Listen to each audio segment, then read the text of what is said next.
What's good, everyone? Today I'm here with my guy JT, a young entrepreneur who I honestly really respect just for the way he communicates and is able to build and grow genuine connections really ever since I've gotten to know him since high school.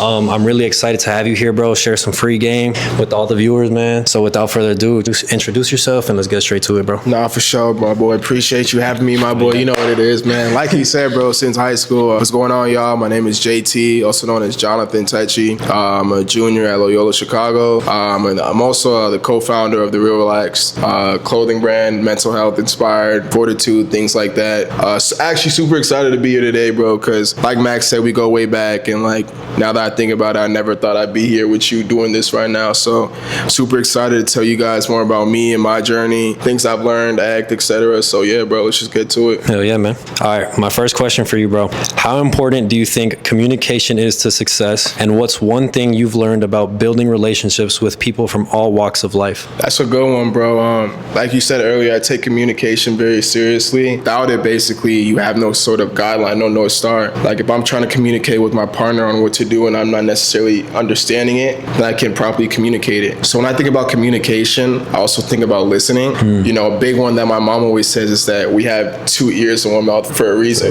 We're supposed to listen more and then through that lead. So with communication, what I try to do is, you know, rather than talk more, I rather listen. When someone's trying to communicate with me on how they feel, instead of being the first one to kind of jump to it or be like, hey, I got the solution, I'll take a step back, maybe if that takes a day or two, and kind of understand what they mean. So then when I can get a proper understanding of it, I'll be able to communicate. So when I think about communication, I definitely think about like understanding first. Okay. Because without that, then you can't communicate. That's what's and up. that kind of method has helped me like throughout all aspects of life. So. And what about building relationships? I mean, you know all types of people, bro, from the South Side, from the suburbs, from all parts of the country, you know. So how do you build those genuine connections with like all these types of people? I think for me, it kind of, not to sound cocky, it came easy because that's just the type of person I was. I'm a huge believer of like, if you want it, you got to go get it. So like putting yourself in situations where sometimes you do feel uncomfortable or whatnot is important. Again, I've gone up to people and they've completely shot me down, or they've completely been like, bro, like you doing too much, da da da. And I don't take it as like a huge like downfall, but like every no I get is like a closer to getting yes. So like if you look at the success rate and things like that, the more in that network and I'm like, yo, what's up? Hey, what's going on? I may get a couple no's, but I may get 10 yeses and things like that. And that's kind of just shown in everything kind of I do with networking with anyone and anybody. It doesn't really matter. You know what I mean? So just putting yourself out there in those positions, and like it's just super important because you never know what characteristics that you may learn from somebody and things like that. Yeah. And they're like, sometimes, you know, everyone can't necessarily teach you things, but you can learn from everybody. You feel what I'm saying? For sure. So that's one thing I take into heart, and it's just helped me throughout everything, bro. So nice, 1000%. For those who struggle with networking, bro, and talking to people, you said it kind of comes natural to you, and you pretty much, from what I got, you have no fear of being rejected. So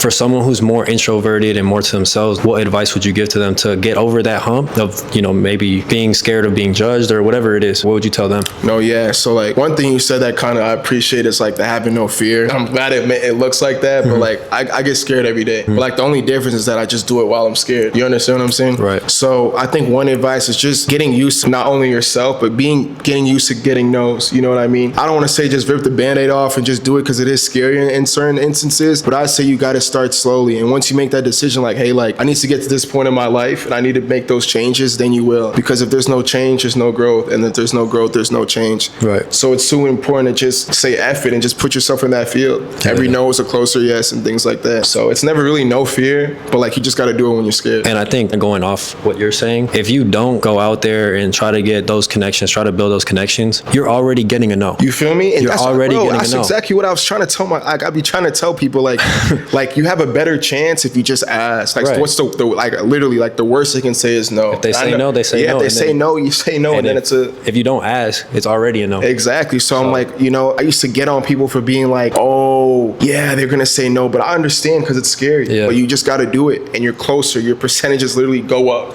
drastically. There's a huge difference between 0% and 0.1%. Even though it's microscopic, it's a huge difference. It is. So yeah. For sure. All right. The next topic I want to touch on is being disciplined. I see you, you're in the gym, you're doing your thing, you're working all week. What does discipline look like for you day to day, and how has staying consistent helped you grow personally and professionally? Well, when I think about discipline, I don't think of it as like a, you know, motivation or like a phase. It's more of like a way of life. And I've been blessed to have two African parents from Ghana. So like discipline was no choice. It was like, again, it was a way of life. Seeing what they had to sacrifice to put like my sister and I in positions to be successful and like go to college or whatnot. I realized at such a young age that like, failure is not an option. Right. And that discipline, again, it's not just a facade, it's a way of life. So for me, that means like, waking up at an earlier time. So like for me, mine personally, I wake up at 5:30. I try to wake up at 5:36. I'll be honest, like college, sometimes it gets rough. Like, so I be trying to get my sleep or whatnot. But I mean, it honestly starts in the morning, and it starts in every little thing. So like making my bed, folding my clothes, doing my laundry, things like that. Discipline is a way of life, and it has to be in everything. My mom always says like how you do one thing is how you do everything. And I really took that and just ran with it. So discipline is just a way of life for me in everything. It doesn't gotta be like, oh, you gotta swim every day or work out every day. Discipline is in everything you do. So whether that means you told yourself you're gonna hit the gym, you told yourself you're gonna do your homework, as long as you stay consistent and don't lie to yourself, that's discipline. People get confused all the time with that. I think that was so well said, bro, and I relate to you extremely heavily. My parents are both from Mexico, so you already know. I'm already knowing, bro. I'm already knowing. Doing the same shit. Sure. And seeing their sacrifices definitely instilled that value into me of being disciplined in everything I do. How do you think having that instilled in you has developed you professionally? Oh yeah, for sure. Dude, I think like it just transformed the way I look at things 1,000%. Like there is no negotiating with me. Mm-hmm. The easiest person to lie to is yourself. And when I kind of realized that, I read it in a book somewhere, like the easiest person to lie to is yourself. And when you start negotiating with yourself, you start negotiating with your dreams and aspirations. So my parents gave it to me really, really simply. Like anything in this world like that you want in your life, you can go get. You just got to be willing to put the work in. Like it may be ugly, it may not be pretty, but it's possible. There's never anything that, limitations, as long as you put the work in. So my whole thing is like, hey, like it may suck some days, and there may be days where I'm like, damn, I'm really not trying to do this. But like, if I do this and do the consistent things boringly every day, I'll be fine. So that's the way I look at it. And it's just transformed my professional life, tremendously. Like whether I'm looking for internships, whether I'm looking to expand on the businesses or not, just that level of discipline I have and that kind of non-negotiable with myself, it just transformed the whole game. There is no off days. There is no days where like, oh my gosh, I don't want to do it. Well, let me take that back. I mean, there is days where I feel like, man, I don't want to do it, but it gets done. And that's the best type of, that's the real discipline. That's what's up, bro. At what age did you like start doing this shit, start feeling this way? I think subconsciously, I feel like it was kind of ingrained in me. Like I want to say like kindergarten-ish. Like that's just how like I was raised. Like my parents, I come home, wash my little plastic dish, do all my homework, have my mom check over it and do like that. And then like I was that kid who was doing like I don't know if you're familiar with Khan Academy, Mathnasium, things like that. So I was already structured like a robot. But then like when I came like conscious and was like, okay, like this is what I'm actually doing, it didn't really start to hit till high school. And I was like, yo, like this is an advantage. Like waking up at this time is an advantage. Being able to sit down and not want to go on the game or not want to do this and locking your stuff in, it's an advantage. And I realized that like not all my peers are like that. You know what I mean? So like not to say that I'm better than anyone or worse. I just decided to spend my time really disciplined. We touched on discipline. Now I want to go into faith. As a follower of Christ, how do you instill your Christian values into your business and in meeting people as well? Just to touch upon one thing, like faith has always been big to me. I grew up in a Christian household. I was church every Sunday, but that's just sometimes that wasn't enough for me. I developed my faith in my relationship with God through a lot of the events that, He's put me through. And at first, I never really understood certain things. But then in retrospective, as time went on, I understood, how great my God is and how grateful I am. And one thing I'm super excited and like passionate to say is like the level of gratitude I have toward a lot of situations. And I take that into consideration in everything I do. Like when I wake up, one of the first things I try to do is just take a second and just surrender to God. Whether that means me just sitting in silence for a couple minutes or writing a prayer and sending out to friends. It's very important for me to stay grounded and realize that, hey, like, I didn't have to wake up today. And when you realize that, and when you realize that, hey, like, this level of gratitude is something that I hold dearly, you attack everything differently. So when I say with my faith in God is that, hey, he gave me another chance and opportunity, like what's going through my mind is like, I'm not trying to waste that. So like, it's like I got a superpower and I got an extra set of hands. Like, okay, like, you're falling asleep, wake back up. Like God gave you another chance. Like, why would you play with it? Mm-hmm. So that's one way it helps me. And meeting people and things like that, I try to let, God take over. I don't try to force anything. If I know I'm meeting people, I go pray and be like, hey, God, I hope that, in meeting this person that I can learn from them and that I can communicate.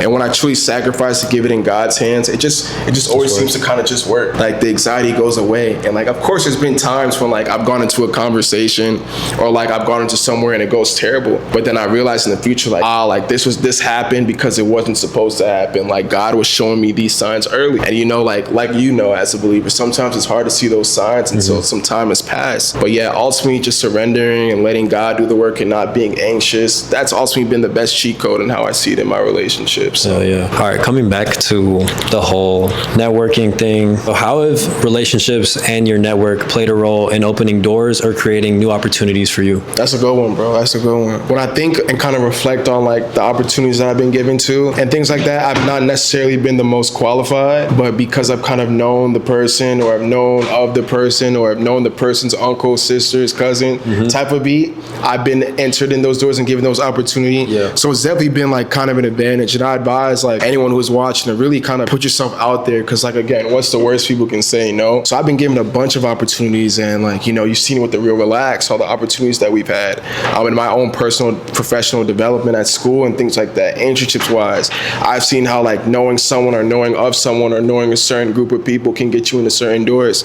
And when I was younger, I never really understood the gratitude and the effect of that because I was more like, hey, like hustle culture, you put your head down and you work solo. But if that was the case, like if you go back to a farm, the donkey would rule the farm, not the farmer. Sometimes hard work isn't necessarily always the right answer, but hard work and networking, that's when I really saw a lot of my exponential growth. So I definitely feel like the relationships and the way of me going out of my way to be like, what's up or whatnot, has definitely led me to a lot of doors, man, for sure. You said off camera, your network is your net worth. That's something I touched on one of my previous videos, and I strongly believe that, and I see that every day with family, friends. They've taught me how to invest. That's not something that's common for someone of my background or a lot of people that I know, right? So just having these relationships play such a role in our success, and that's something that I'm really just trying to stress to the viewers. And just like what you're saying, bro, like getting to know somebody can open so many fucking doors. It truly is. It's usually not always the qualified people, because then you see it. It's the people who are able to kind of be like, hey, what's up? Get to know you on a personal level.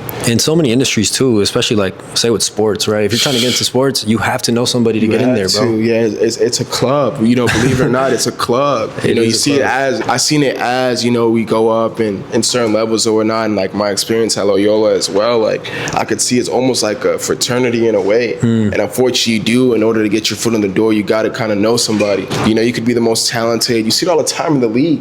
This shit, politics, it plays into a role. Yeah, bro. You got to know somebody, or you got to know somebody who has a cousin, who has a sister, who you date. You know what I'm saying? Yeah. You got to put your foot in there somewhere, bro. For the people who don't know you, bro, I just want you to kind of explain a little bit more about yourself and your journey and how maybe you've battled through some difficult times or adversity through college or whenever. No, yeah. So like, I definitely, I never knew what adversity was until I got to college. And like, I probably still don't know what adversity is right now, because, everything is in retrospective.